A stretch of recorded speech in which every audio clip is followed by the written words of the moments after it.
Mahindra Scorpio गड्डी मेरे नाम है जी।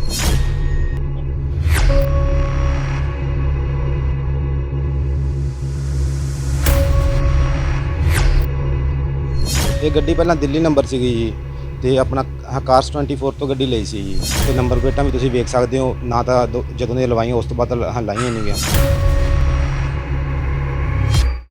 ਮਹਿੰਦਰਾ ਸਕੋਰਪੀਓ ਗੱਡੀ ਮੇਰੇ ਨਾਮ ਹੈ ਜੀ ਤੇ ਇਹ ਗੱਡੀ ਦੀਆਂ ਹਾਈ ਸਿਕਿਉਰਿਟੀ ਨੰਬਰ ਪਲੇਟਾਂ ਮੈਂ ਲਵਾਈਆਂ ਹੋਈਆਂ ਤੇ ਇਹ ਗੱਡੀ ਮੇਰੇ ਘਰੇ ਖੜੀ ਹੋਈ ਹੈ ਜੀ। ਸਰ ਤੁਸੀਂ ਕਿਹੜੇ ਪਿੰਡ ਦੇ ਹੋ, ਰਹਿਣ ਵਾਲੇ ਹੋ?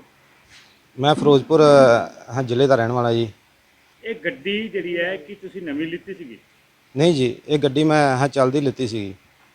ਕਿੰਦੇ ਕੋਲ ਲਿੱਤੀ ਸੀ, ਕਿੱਥੋਂ ਲਿੱਤੀ ਸੀ? ਇਹ ਗੱਡੀ ਪਹਿਲਾਂ ਦਿੱਲੀ ਨੰਬਰ ਸੀਗੀ ਜੀ ਤੇ ਆਪਣਾ ਕਾਰਸ 24 ਤੋਂ ਗੱਡੀ ਲਈ ਸੀ ਜੀ ਤੇ ਗੱਡੀ ਉਸ ਤੋਂ ਬਾਅਦ ਮੈਂ ਆਪਣੇ ਟ੍ਰਾਂਸਫਰ ਕਰਵਾ ਲਈ ਸੀ, ਆਪਣੇ ਨਾਮ ਗੱਡੀ ਕਰਵਾ ਲਈ ਸੀ ਤੇ ਹਾਈ ਸਿਕਿਉਰਿਟੀ ਨੰਬਰ ਪਲੇਟਾਂ ਵੀ ਲਵਾ ਲਈਆਂ ਸੀ। ਕੀ ਨੰਬਰ ਹੈ ਤੁਹਾਡੀ ਗੱਡੀ ਦਾ? ਮੇਰੀ ਗੱਡੀ ਦਾ ਨੰਬਰ PB 05 AP 6114। 64 ਹਾਂਜੀ। 64 ਗੱਡੀ ਨੰਬਰ ਜਿਹੜੀ ਤੁਸੀਂ ਨੰਬਰ ਦੱਸ ਦਿਓ। ਇਹ ਕੱਲ ਜਿਹੜੀ ਹੈ ਸਿੱਧੂ ਮੂਸੇਵਾਲੇ ਦਾ ਜਿਹੜਾ ਕਤਲ ਹੋਇਆ, ਹਾਂਜੀ ਉੱਥੇ ਗੱਡੀ ਇਹ ਨੰਬਰ ਪਾਇਆ ਗਿਆ ਹੈ। ਹਾਂਜੀ। ਤਾਂ ਕੀ ਗੱਡੀ ਇਹ ਕਦੋਂ ਦੀ ਇੱਥੇ ਖੜੀ ਹੈ ਤੁਹਾਡੇ ਕੋਲ? ਗੱਡੀ ਜਦੋਂ ਦੀ ਮੈਂ ਲਈ ਹੋਈ ਉਦੋਂ ਦੀ ਮੇਰੇ ਕੋਲ ਆ ਤੇ ਹੁਣ ਤੇ ਅਸੀਂ ਕਿਤੇ ਗਏ ਵੀ ਨਹੀਂ, ਕਾਫੀ ਦਿਨਾਂ ਦੀ ਇੱਥੇ ਘਰੇ ਖੜੀ ਹੋਈ ਆ ਤੇ ਨੰਬਰ ਪਲੇਟਾਂ ਵੀ ਤੁਸੀਂ ਵੇਖ ਸਕਦੇ ਹੋ ਨਾ ਤਾਂ ਜਦੋਂ ਦੇ ਲਵਾਈਆਂ ਉਸ ਤੋਂ ਬਾਅਦ ਲਾਈਆਂ ਨਹੀਂ ਗਿਆ, ਉਵੇਂ ਲੱਗੀਆਂ ਹੋਈਆਂ। ਇਹ ਕਿੰਨੇ ਲੱਖ ਚ ਲਿੱਤੀ ਸੀ ਤੁਸੀਂ ਇਹ ਗੱਡੀ? ਇਹ ਗੱਡੀ ਤਕਰੀਬਨ ਉਦੋਂ ਮੈਂ 3 ਲੱਖ ਦੀ ਲਿੱਤੀ ਸੀ ਗੱਡੀ। 3 ਲੱਖ ਦੀ? ਹਾਂਜੀ। ਨੰਬਰ ਇਸ ਨੂੰ ਕਿਹੜਾ ਲੱਗਿਆ ਹੋਇਆ ਸੀ? ਉਦੋਂ ਇਸ ਦਾ ਦਿੱਲੀ ਨੰਬਰ ਸੀਗਾ ਜੀ ਤੇ ਉਸ ਤੋਂ ਬਾਅਦ ਮੈਂ ਗੱਡੀ ਟ੍ਰਾਂਸਫਰ ਨੰਬਰ ਯਾਦ ਕਰਵਾਈ। ਹੈ ਦਿੱਲੀ ਦਾ ਕਿਹੜਾ ਸੀ ਨੰਬਰ? ਨੰਬਰ ਹਾਂਜੀ ਫੋਨ ਦੇ ਵਿੱਚ ਹੈਗਾ ਜੀ, ਫੋਟੋ ਹੈਗੀ ਮੇਰੇ ਕੋਲ ਜੀ। ਠੀਕ ਹੈ। ਹਾਂਜੀ।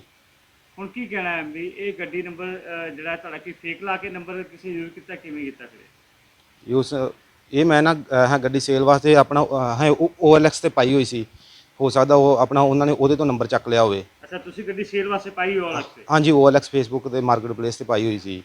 ਹਾਂਜੀ, ਇਹ ਆਨਲਾਈਨ ਸੇਲ ਵਾਸਤੇ ਪਾਈ ਹੋਈ ਸੀ ਗੱਡੀ, ਹੋ ਸਕਦਾ ਉਹਨਾਂ ਨੇ ਵੀ ਆਨਲਾਈਨ ਨੰਬਰ ਚੱਕ ਲਿਆ ਹੋਵੇ। ਵੀ ਤੁਸੀਂ ਤੁਹਾਡੀ ਜਿਹੜੀ ਹੈ ਗੱਡੀ ਉੱਥੇ ਇਨਵੋਲਵ ਨਹੀਂ ਹੈ ਨੰਬਰ, ਸਿਰਫ ਨੰਬਰ ਫੇਕ ਲਾਇਆ ਗਿਆ? ਨਹੀਂ ਜੀ। ਕੀ ਕਹਿਣਾ ਚਾਹੋਗੇ ਫਿਰ? ਇਹੋ ਜੀ ਵੀ ਗੱਡੀ ਇਹ ਤੇ ਉਹ ਤੇ ਬਲੈਰੋ ਗੱਡੀ ਸੀ, ਇਹ ਸਕੋਰਪੀਓ ਗੱਡੀ ਹੈ ਜੀ। ਹਾਂਜੀ, ਤੇ ਨੰਬਰ ਪਲੇਟਾਂ ਵੀ ਜੋ ਹੈ ਇਹਦੀ ਹਾਈ ਸਿਕਿਉਰਿਟੀ ਹੈ ਜੀ, ਉਸ ਦੇ ਤਾਂ ਮੇਰਾ ਖਿਆਲ ਉਹ ਦੂਸਰਾ ਨੰਬਰ ਕੱਚਾ ਨੰਬਰ ਲਿਖਵਾਇਆ ਹੋਇਆ ਸੀ। ਹਾਂਜੀ।